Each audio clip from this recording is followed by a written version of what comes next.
What's up with y'all? What's up with y'all? Welcome back to Moxy Approved. No hate crime. No hate crime. What you mean no hate crime? This, you know what? I'm gonna tell you why I'm okay with this not being charged as a hate crime. What we talking about? What we talking about? The madness continues. Chairman, AKA Reggie Gray, has been arrested. He has turned himself in. This is his picture right here. This is the official picture going around during the press release. This is a different picture that's been passed around online, but this is him. It definitely looks like it matches the picture that's been in that viral video that's been passed around, and it's looking like they charging him with just a misdemeanor. Thank God. Thank you, Yahshua. Thank you, Yahshua. He's only getting charged with a misdemeanor. Also, a fourth person has also been arrested. Mary Todd. Yes, Miss Mary Todd, come on down. She has been arrested. A fourth arrest has been made in the case. 21-year-old Mary Todd, you see her here on the right. She joins 3 others, all charged with misdemeanor third-degree assault. She was also the woman that people were saying that goes with Chase Shipman. So that's her part that she played in all of this. But something else has came forth. The FBI has said so far that they have not seen any evidence of this being a hate crime.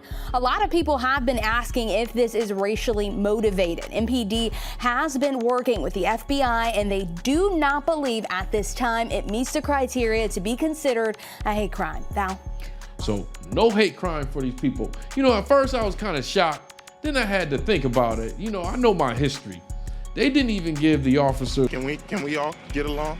that beat Rodney King hate crime charges, right? So of course, what you think they're gonna do with a Riverboat Brawl? No hate crime charges. But when you go back and listen to some of these people accounts of what they experienced during this event, like the captain who was white, look at what he said. He tried to stop all of this. Look at what he said about this. Happened. So I got on the PA and I said, folks in the pontoon boat there, could you please move your boat up a few feet so I can pull into the dock? Nothing happened, no response at all. I did that maybe 5, 6 times and it still hadn't moved. So I said, okay, so I said, listen now, I've got to get these people to the dock. I've got 200 passengers on here. I need you to move the boat forward. Still nothing, so I said, okay, well, I'm gonna have to call the police. And the police are gonna come down here, and if you've got alcohol on your boat or whatever, it's gonna be a bad day, so let's just move the boat up and avoid that. Still nothing. And he said, what you gonna do, Captain? He said, I tried to talk to them to get them to move, and they refused to move. I said, well, do you think you could come over here, let me put a couple of deckhands on your boat and send them over there and let them move the boat for me. And that's common practice in the boat world. Yeah, sometimes you have to move a boat here and there just to... You know, watching this, people immediately thought, just because of the racial dynamic in particular, obviously here, they saw a group of white men attacking a singular black man who was struck, it looks like first. Right. Did you believe that race played an impact and a role on this entire thing? Well, initially now, Damien, he's actually my first mate. And I've been mentoring him. He's been on the boat for, yes, he's the one that was struck. And he's been a dear friend of mine for a long time.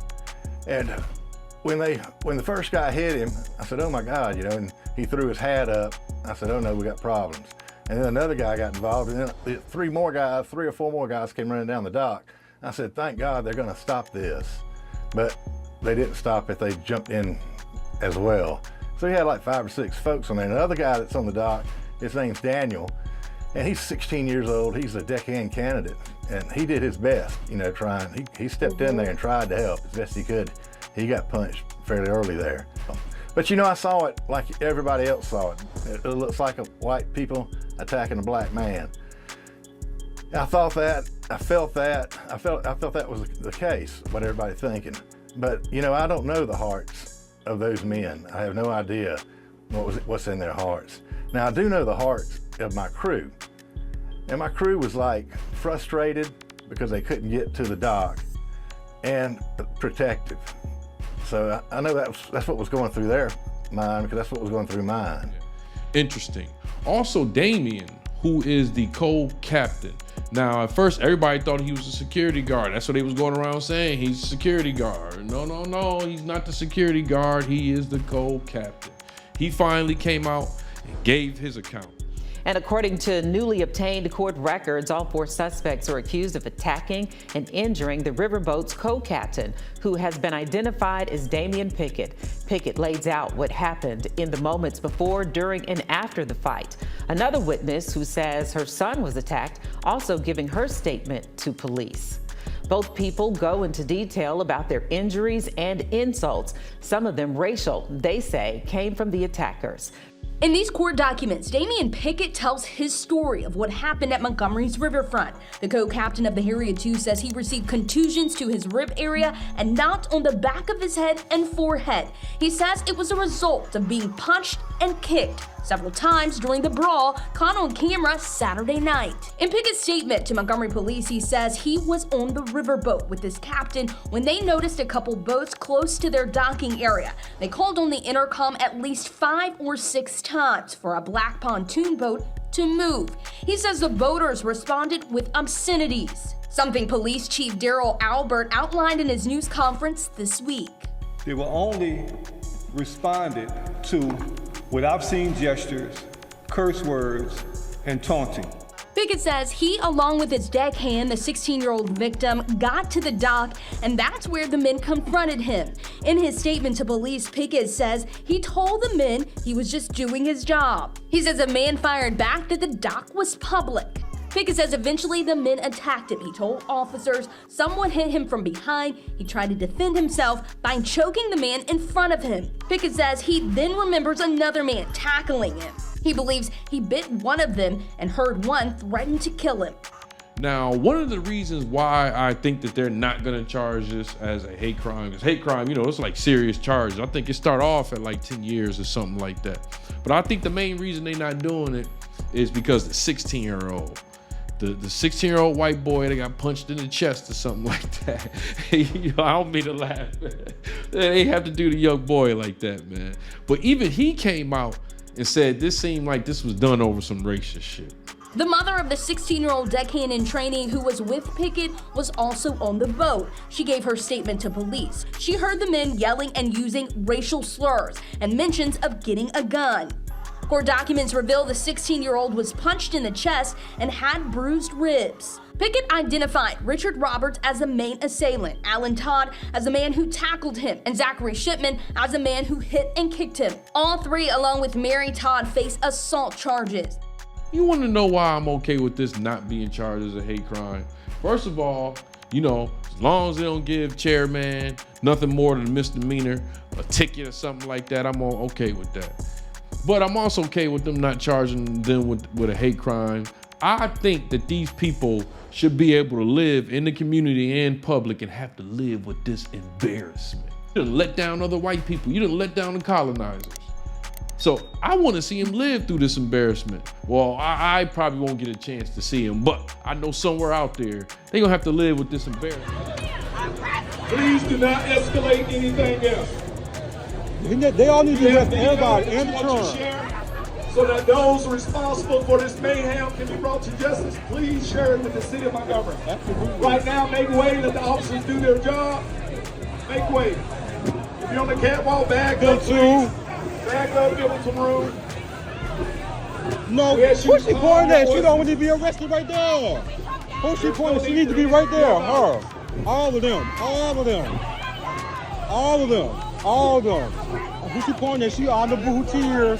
They whooping ass, baby. Now come up out that boat, baby. Even white people are getting in on this. These are some classic reels. Proud of y'all. Montgomery Brawl. Bitch. Not one but them all. Montgomery Brawl. Shout out bro that can swim. Montgomery Brawl.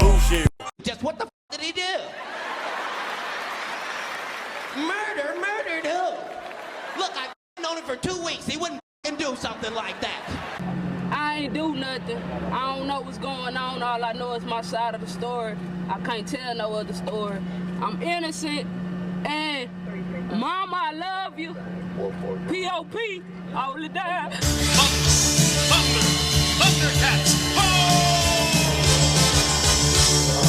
Go. Nothing, just getting ready for work, that's all. Somebody pray for me. Somebody pray for me. Somebody pray for me.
Now, that Street Fighter one, that was fire.